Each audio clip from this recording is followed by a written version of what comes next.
masasalamang pagpupuri ay para sa ating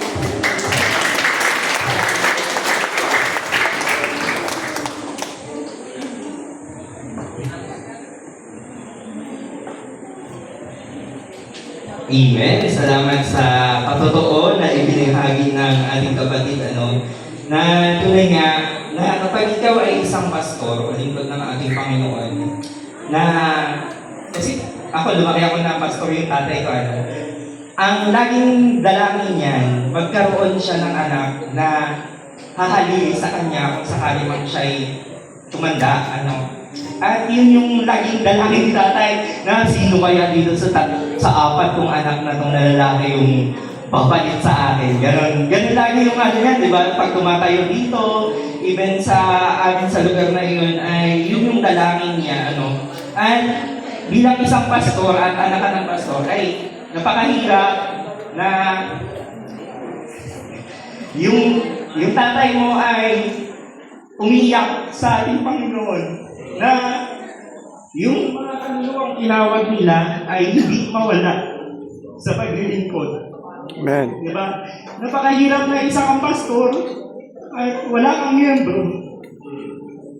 Paano ka matatawag na isang pastor ng Panginoon kung wala kang tupang inaalagaan, di ba? Ayun yung isa sa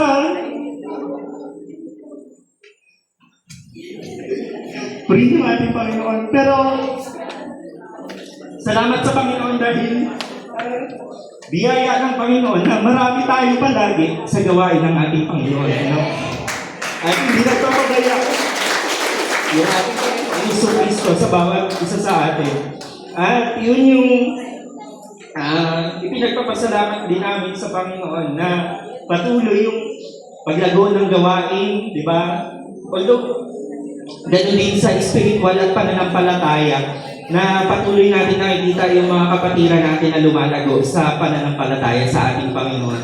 At yun yung patuloy natin suportahan at ipanalangin din yung ating mga lingkod na sila ay matulungan ng ating Panginoon sa pag-aalaga sa ating mga tuba. At purihin ng ating Panginoon, ito ay kasiyahan at nakita natin yung pag-ibig ng ating Panginoon sa bawat isa sa atin. Amen? Hallelujah!